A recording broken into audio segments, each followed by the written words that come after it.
You're listening to The Tuesday Club with Sean and Kyle.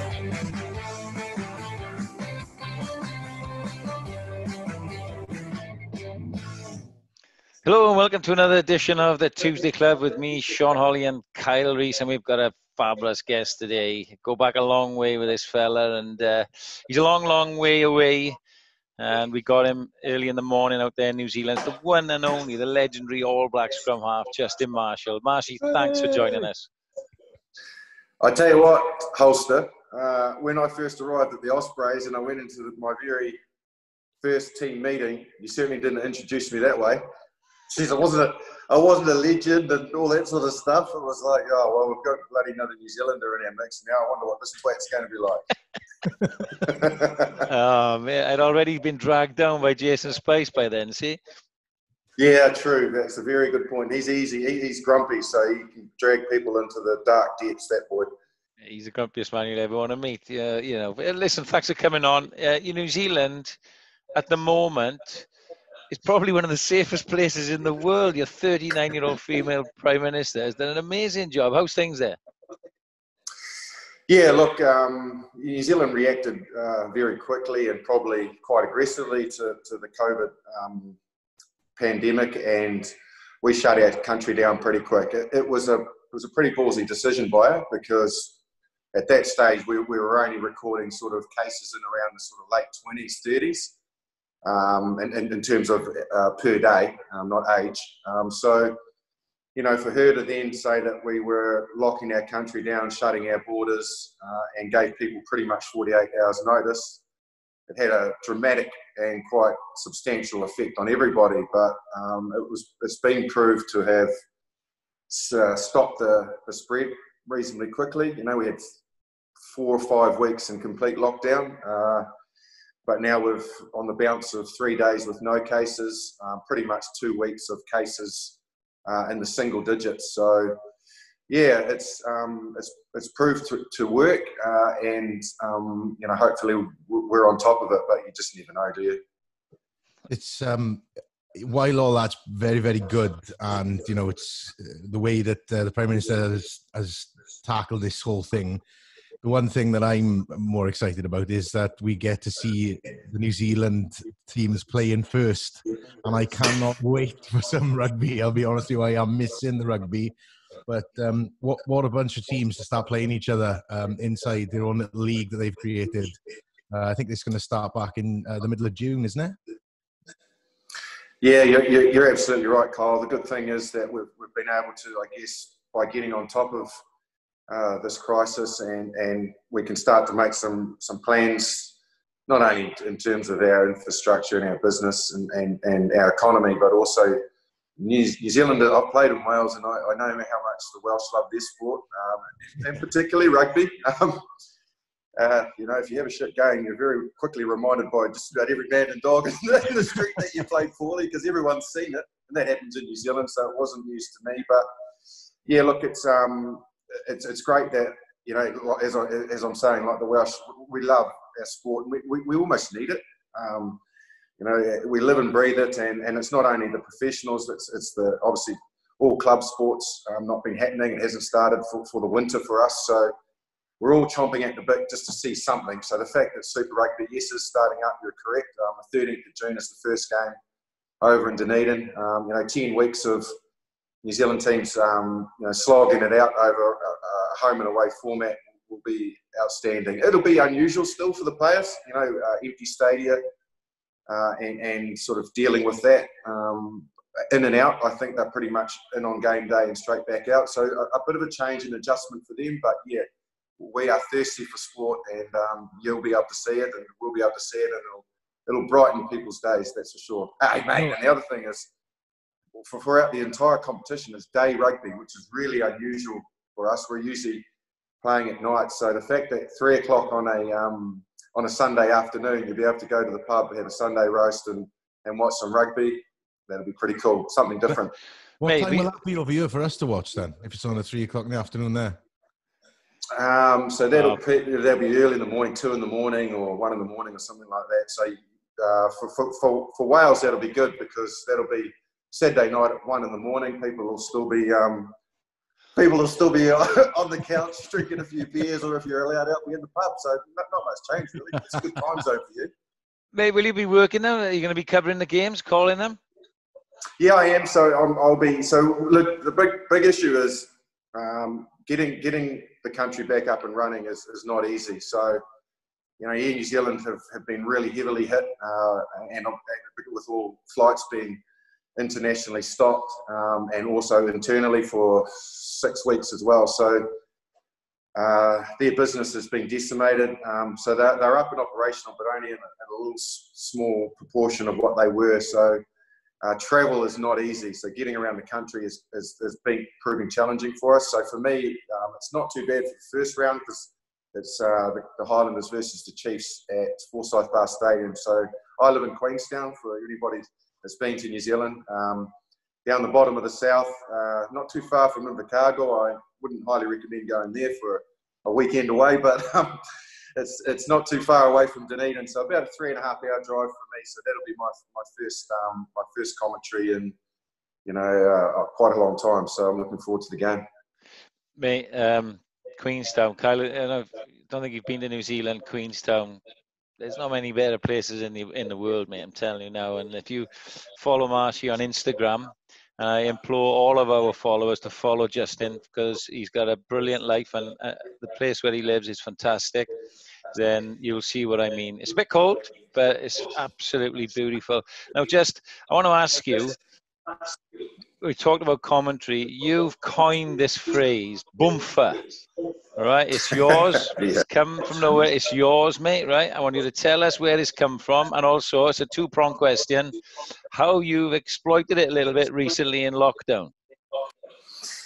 Yeah, look, it came about from my childhood, really.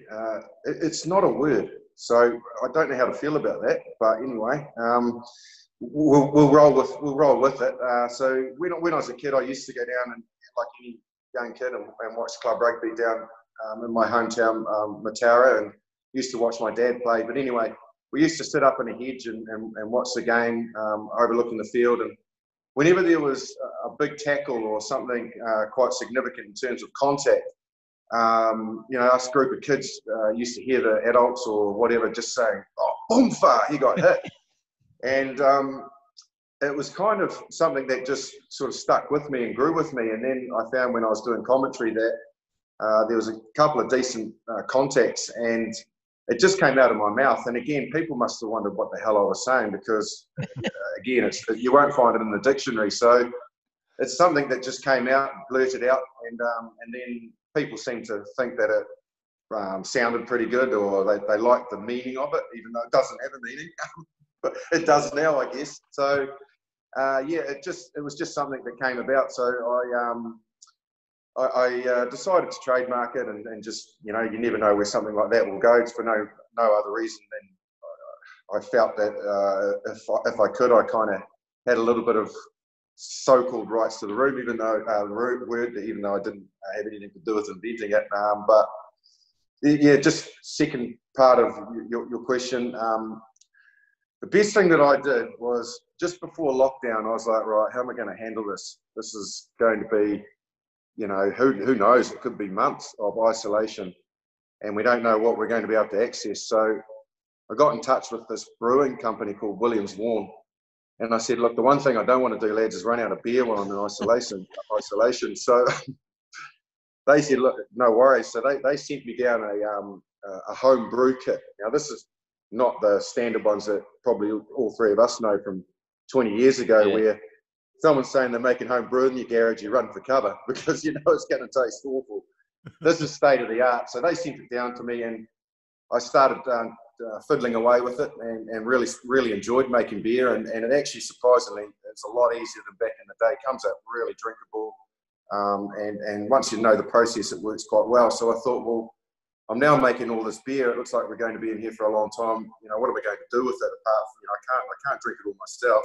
I could give it a go, but I kind of thought, well, I'd quite like to make a beer that I could send out to all of our essential workers, all the people working in the hospitals, the supermarkets, the couriers, keeping the country going while we're all in lockdown. Sacrificing a lot away from their families, their kids, and it'd be nice.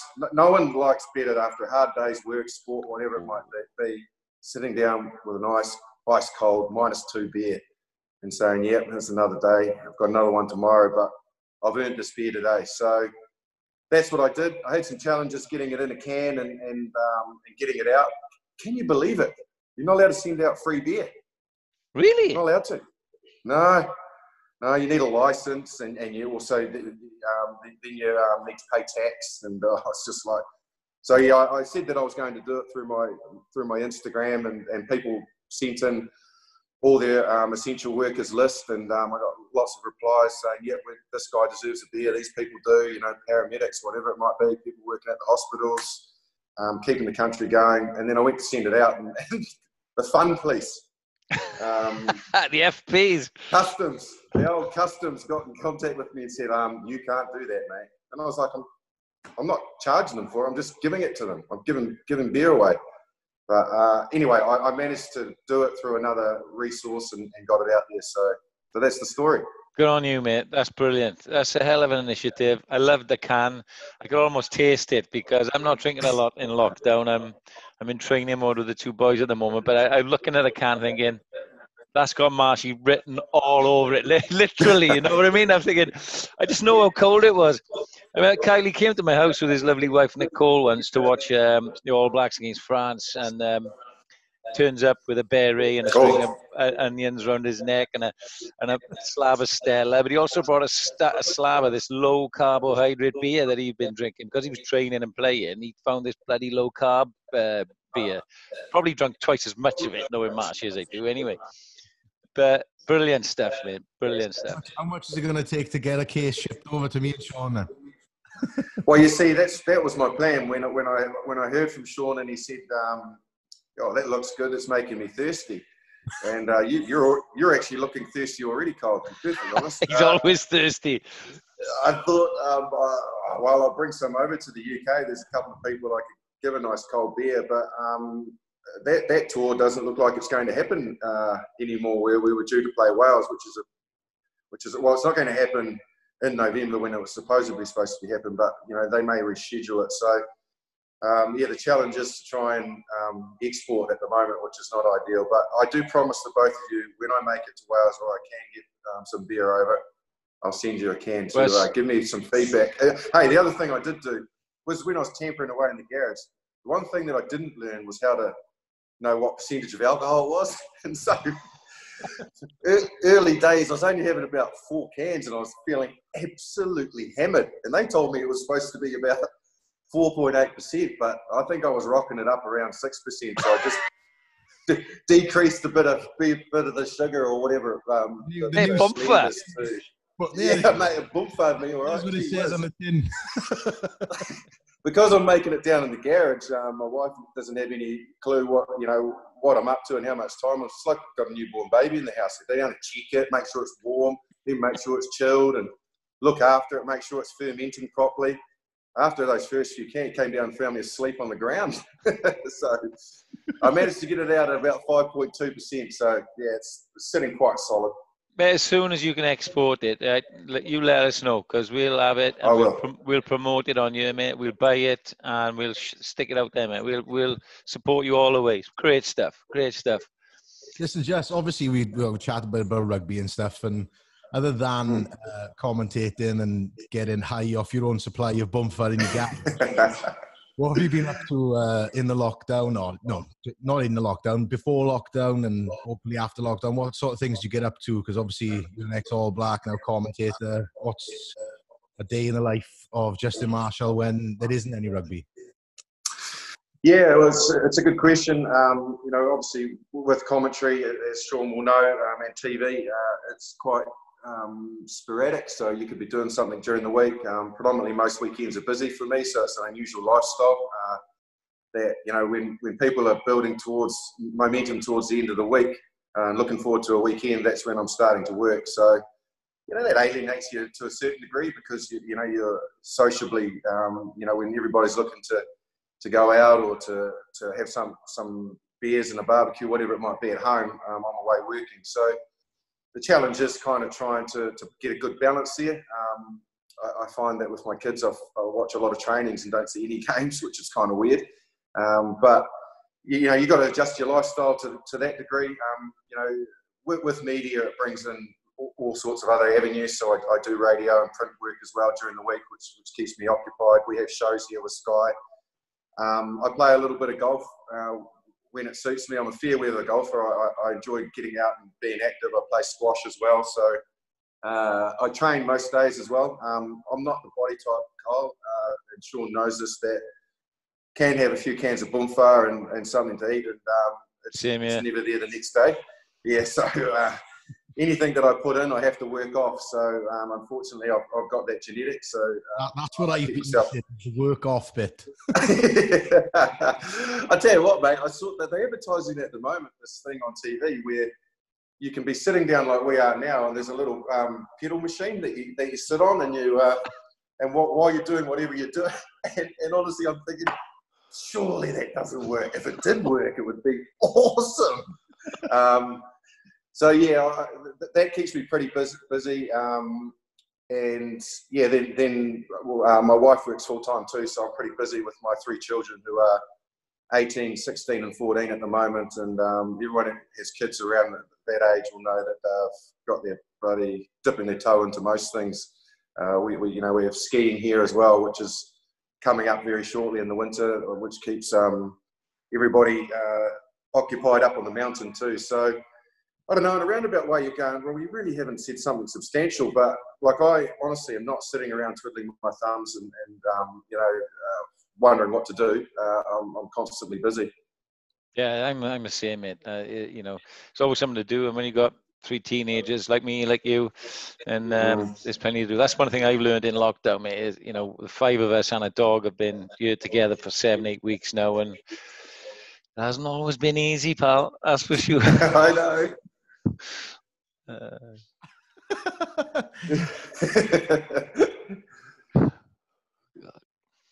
So, mate, I wanted to ask you a little bit about rugby, because we got the news a few weeks ago that the All Blacks have picked a new captain, Sam Cane, and if I'm honest, mate, I was a little bit surprised. You know, I know it's a new coaching team and that, but I thought maybe Bodie might have got it. I thought even he could have gone and shipped it over to somebody like Retallick. What's your thoughts on it? Yeah, well, all worthy candidates. Brodie Retallick, he's not available until 2022, or maybe mid-2021. So that rules him out, Holster. Good to see you've done your research. Beauden Barrett, a bit like Sam Cane, it's, you know, about Beauden Barrett getting control of the jersey he's going to wear. And at the moment, he probably doesn't have that. Obviously, he was playing fullback at the Rugby World Cup with Richie Mo'unga playing 10. So, you know, he's got some challenges there with Damien McKenzie back and starting to play some good rugby.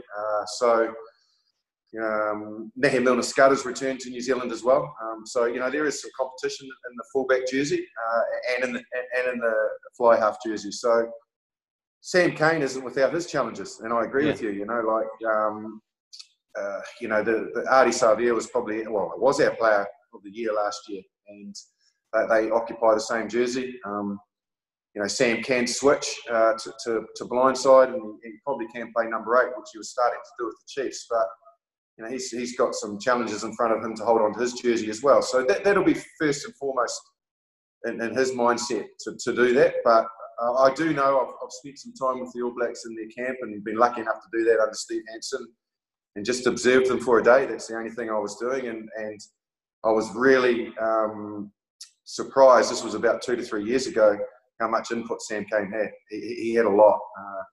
He was very much a player that the coaches and other senior players at the time, because Sam was only, he's 24. The likes of, you know, you've got your McCaws and Carters and Kieran Reeds, Ma'anonu and all that involved in the team, but he still had very much a voice for a young player. So they've been grooming him, I think, because he's a good man. He's never rattled. I think you can see he's really composed. Reminds me of a Sam Warburton, actually. Just unflappable, and and when he speaks, people listen, and that's a real skill set. Believe me. I can't entirely say that I've got that under control completely, but you had your moments, mate. You had your moments, that's for sure. Yeah. So I think that's been something that's been sort of there in the background of the All Blacks for quite a while, that he's a potential leader, and under Ian Foster, he believes that he's the right man for the job. So one thing I've learned is watching the All or Nothing documentary about the All Blacks. And obviously yourself being an All Black, rugby means a lot, like you said earlier. It means a lot to Welsh people who play, Welsh players, and to other countries, but didn't really realise how much it meant to, well, yourself obviously, and the players now, past, present, what it means to wear that black jersey, and the culture. It's not just about the game, it's everything. It's ancestry, it's culture. So will he be, when everything kicks back off, will he be feeling it? Will he be having that pressure of all that, and I am the new captain of the All Blacks? Yeah, for sure. And you're 100% right.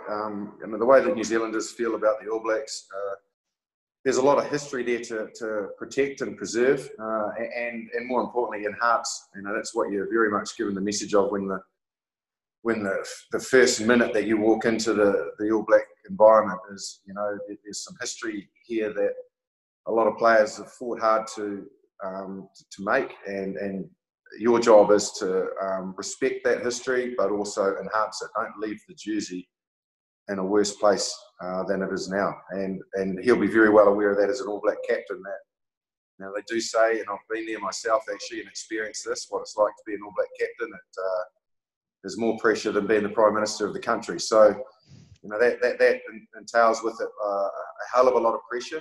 So, like I said, when you're dealing with things like fighting for your jersey and just making sure you're selected, the whole country you're answerable to.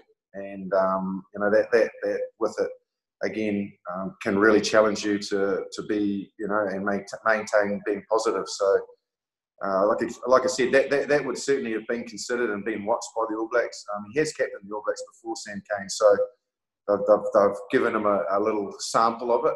But yes, particularly when things go wrong. When things go wrong, that really truly does test your character as an All Black captain. And it's not going to go all right for the All Blacks, because when they finally get going again, they've had a massive change in personnel and coaches. To a degree, game plan's been worked out a bit by the rest of the world. That was evident at the Rugby World Cup. So they've got to evolve quickly, and make some changes that are going to make them top of the heap again. Because at the moment, I think they're not there. So yeah, it's a pretty big task that he's walking into. Hey, Kyle's a big Osprey fan, a big Wales fan, and I know he's itching to ask a couple of things, mate. Right? It's difficult for me because you and I were there, right? But yeah. Kyle, come on, what do you got for Justin? Well, obviously, you were with the Ospreys for a few years. You played for a few clubs when you came to the UK. Well, I recently learned as well, obviously, because we do our research. I do our research anyway. Sean does. Did you know you scored the most points for all the clubs you played for in the UK? You scored the most for the Ospreys. So I thank you. Wow. And I thank you for your incredible research. It's I did not know that. So I'm pleased to hear that. Hopefully it's not because the coach thinks I was greedy, but yeah, that's good to know. No, I know what it was. It was the Kai Phil May. The Kai Phil May. Oh, we got a story about that. Yeah, isn't it interesting that that move, Kai Phil May, that we had with the Ospreys, which you're right, it's very lucrative for a scrum half. The seas just part in this complicated line-out extravaganza, which is, I often wonder about the complication of line-outs when you're involving forwards and tight five players in particular, because some of the blank looks you get when some complicated calls come out, you're just thinking, by hell, do they even know where this is going or what's happening? But anyway, we actually managed to finally come up with a move that worked well, and it was quite lucrative for me. But I was doing some commentary on a game, and unbeknown to me at the time, it was a Super Rugby game.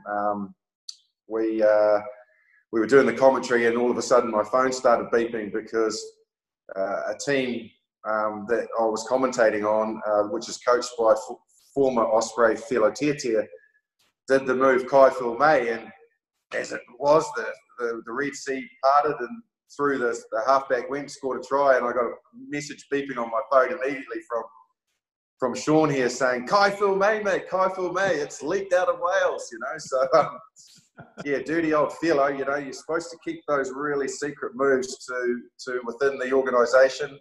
Philo must have been desperate for some wins, so he took that move to his team. It was gold, because I was sat there watching it. It was like a Saturday morning or whatever, and Marcy's commentated with old Nesbow, and he's seen the play, and he's gone, that's an old, we had that play, that's Philo, we had that play at the Ospreys, and Nesbow's gone to him, what was the play called, mate? Can you remember it? Oh, that's Marcy's gone, he's had a blank, you know? Because I'm watching it going, it's Kai Phil May, just, come on. So I've texted him now, but his phone's gone, beep, beep.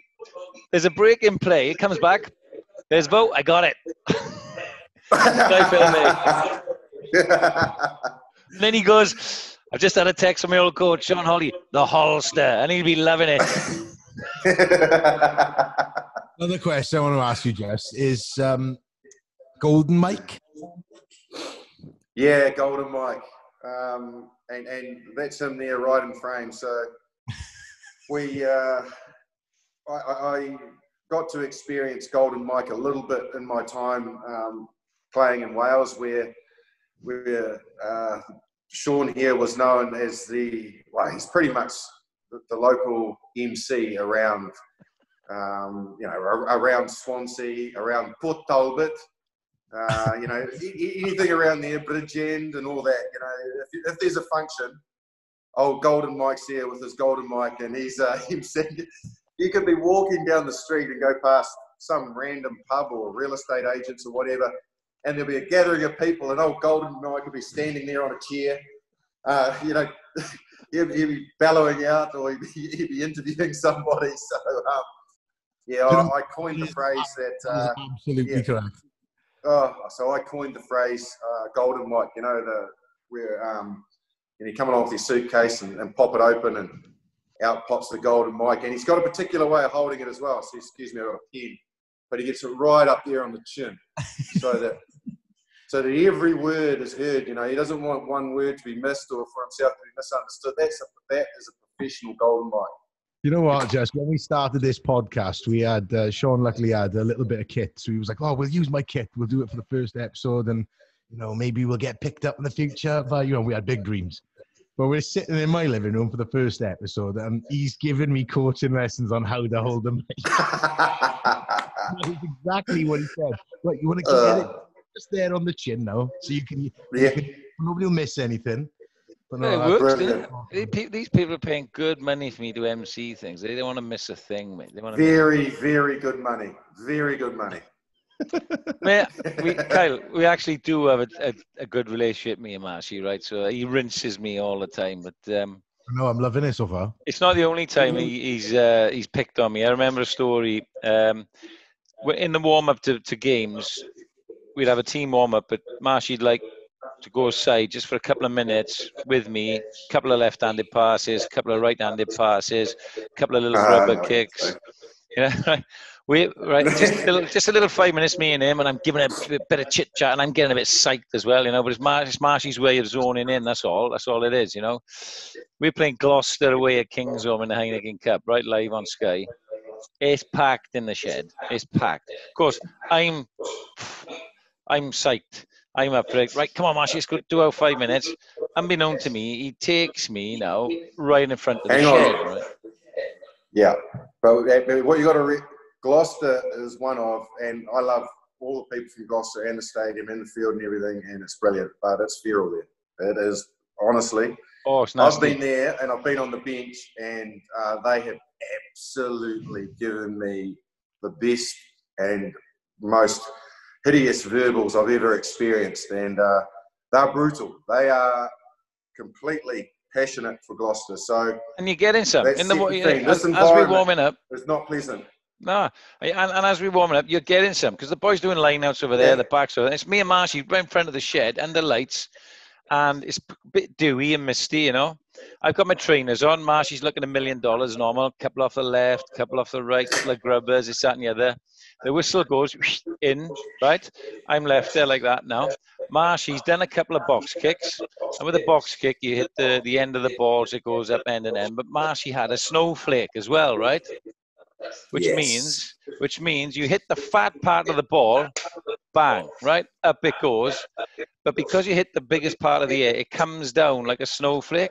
So if you're underneath it, you got no chance. So he pumps a snowflake up in the air now, right in front of the shed in Gloucester, right? And runs to the changing room. Hollister's under it in his daps, in his trainers, and the whole shed's going, oh, oh. Down, ee-yaw, ee-yaw. Oh, mate, I tell you. It was gold. It was gold for you, not for me.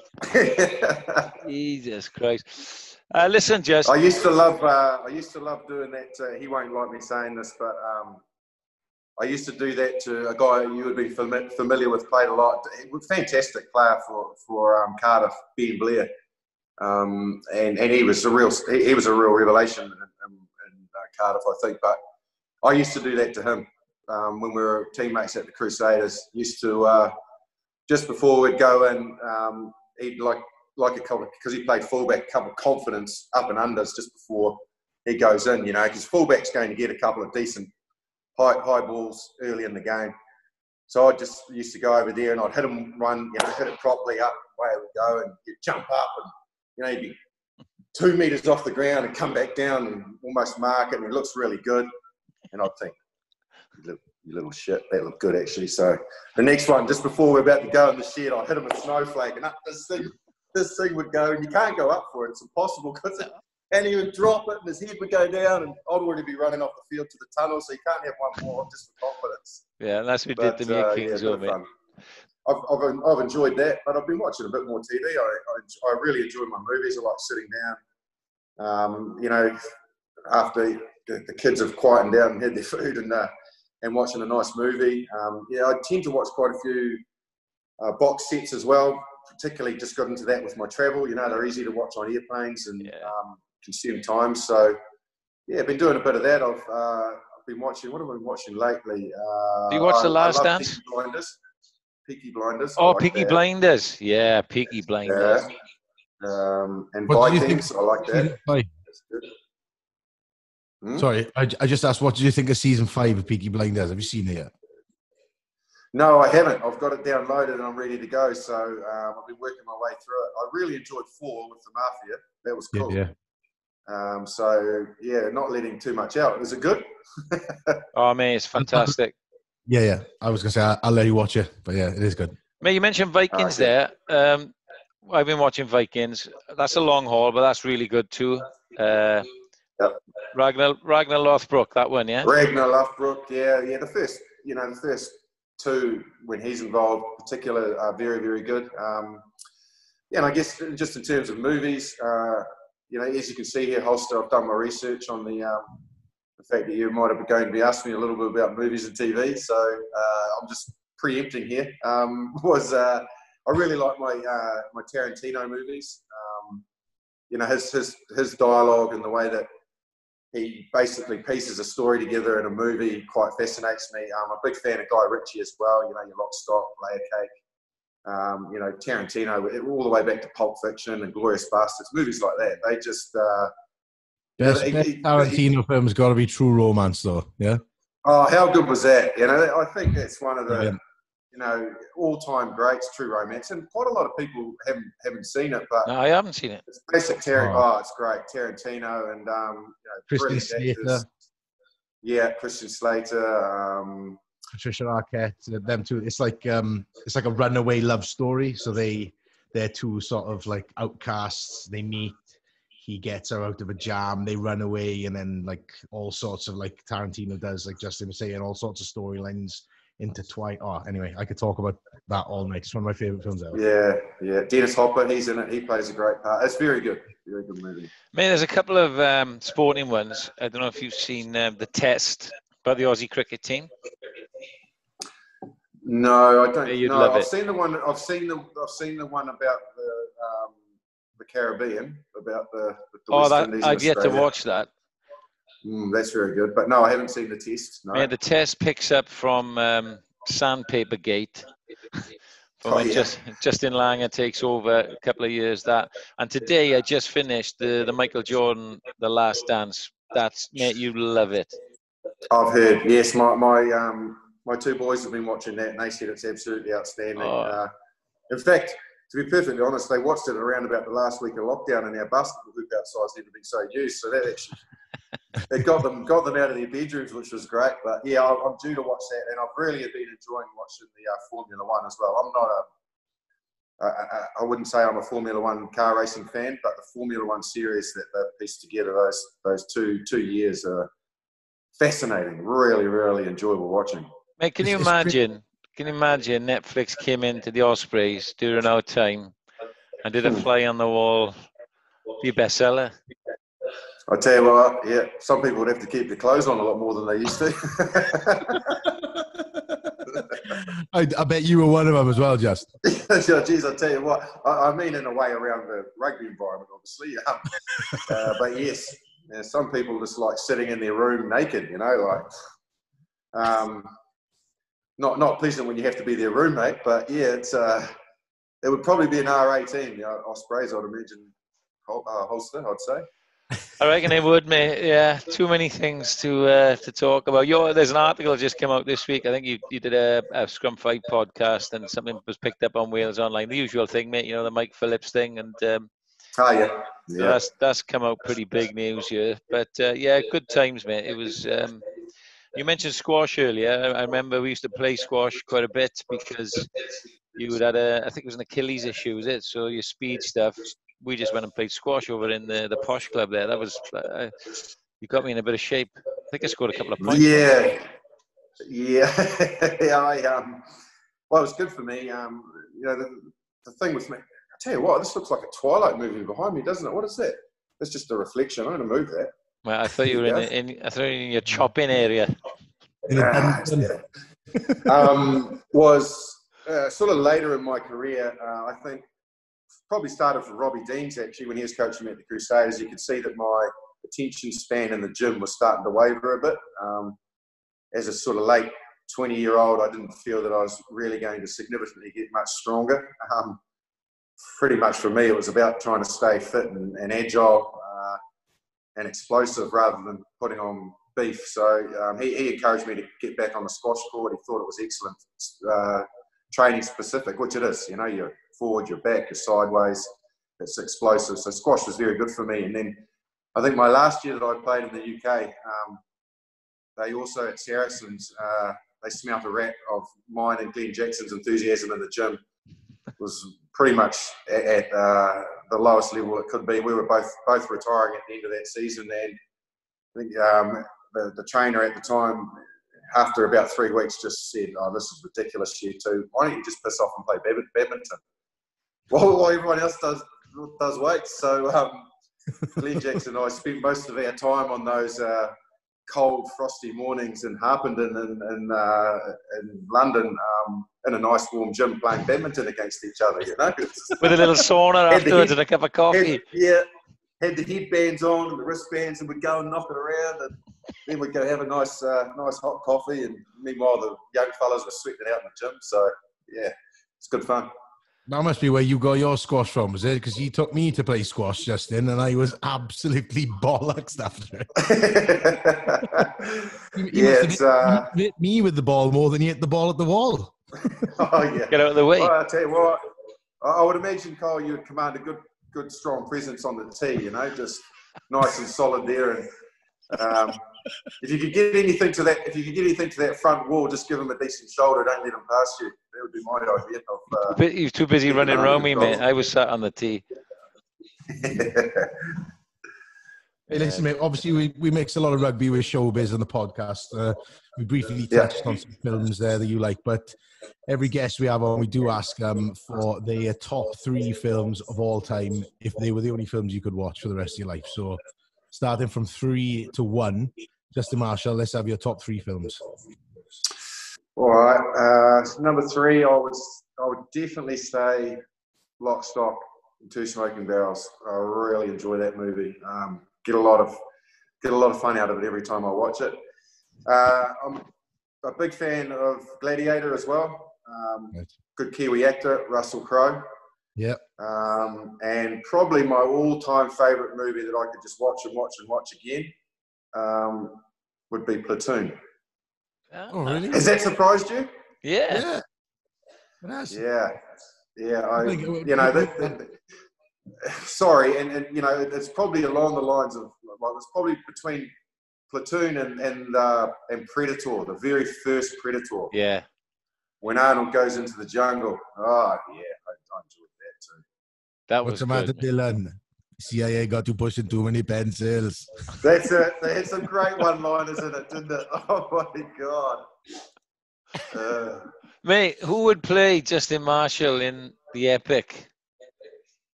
Who would play? Oh, really? Good question. I'm thinking probably Mel Gibson. Well, then or no? No, then when he was William Wallace. Yeah. Yeah, That's a good show. I used to run a mullet, and yeah, I think he's obviously Australian, so you could get the accent pretty easy. Yeah, that's a good shout. That is. I was thinking about this. Who would you cast, Kyle? Who would you cast for? Well, hang on. Sorry. One thing is, here's a real quick funny story. I was playing my last year in Christchurch with the Crusaders, and we played a game on the Friday night, and I like to experiment every now and then with my hair, and had a bit of blonde tips in it. I've been and recently got it blow waved and coloured within an inch of its life, and played the game anyway. I was walking around the local supermarket the next morning. We had a good win with the Crusaders, and I was out getting some breakfast, and you're used to it in New Zealand, people approaching you and talking about the game. So I was busy at the fruit section grabbing something, and I could see this lady was looking at me, and I just minded my own business, and sure enough, she came up to me and she said, "Oh, hi." And I thought, oh, yeah, here we go. It's going to be about the game last night. What did I do right, or what did I do wrong? Might be, oh, well done on a good win last night. And she sort of looked at me, and I looked back, and she said, and I was waiting for it, maybe criticism. She said, "Has anyone ever told you look like Val Kilmer?" And I reckon I had two avocados, and I dropped the avocado. I was just like, what the hell are you talking about? Here am I expecting this bloody rugby question, and that just came out of left field. And nice. I was thinking, would Val Kilmer play me? No, I don't think so. So he played Batman. Batman. He played Batman. Yeah, he did. He did play Batman. Well, I wouldn't mind an actor who played Batman playing me. Come on. Sure. I really liked him in that one with Robert De Niro as well, where they are bank robbers. Heat, yeah. Brilliant film. But Pacino. And Doc Holliday. He played Doc Holliday as well in Tombstone. I'm your Huckleberry. Man, he could play you, but Mel Gibson's a good shout. Yeah, he's a good shout. He's a bit more rugged and tough. Yeah, a bit like you, mate. Actually, a quick story there. And this is, if Nicole's listening, this is before Justin was married. Was he your dad who worked in the meat factory, Just? Yep. So Justin, I know what you're going to say here. I love this story, right? Justin, he used to get some summer work or whatever, right? So he'd be taking bones out of the meat and this, that, and the other, right? So when he was younger, before he was married and so on, and he'd go out and girls would say, what do you do? He'd say, I'm a boner.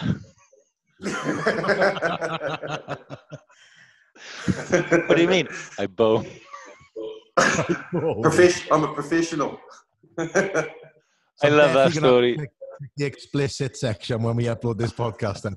Yeah. I could go on and on and on. But listen, Jess, it's been great having you on the Tuesday Club. We always finish off with a little bit of what we call up and under. Just 10 quickfire questions, 2 choices. You got to say honestly, what do you think? You up for it? Sure. Okay, Justin Marshall, All Black legend. You're about to go on the Tuesday Club, up and under. Here we go. Batman or Superman? Batman. Steve Hansen or Graham Henry? Steve Henson. Beer or wine? Beer. Mertens or Spencer? Mertens. Beating England or beating Australia? Beating England. Yes. Chinese or Indian? Indian. Leeds or Ospreys? Ospreys. Ben Stokes or Steve Smith? Ben Stokes. Ian Bell? Belly. Last one. Mike Phillips or Byron Kelleher? Oh, no way! Unanswerable. Got him. Unanswerable. You did. You snowflaked me on the last one. I had to get you back. King's Home all those years ago, mate. Gotcha. Snowflake. Oh, You didn't have to answer that. yeah. Mate, thanks very much for coming on. You've been a ledge as usual. Good luck now with the rugby that's coming on, right, and all the commentary. Good luck with BOOMFA. Let us know when we can buy some and you can export it over to us. It's been fabulous having you on. Look forward to listening to you in June, mate. Yeah, thanks, Holster. Kyle, really nice to chat to you and meet you, mate. And you're doing a great job in your podcast, boys. To all the people in Wales, you're dear to my heart. I've got a Welsh daughter. I love coming back. I'm disappointed I can't make it this year, but stay safe, look after yourself, and if you do that, very soon you'll be back to normal, and I can't wait to get back to see you all in person. Take care. Top man, Marcy.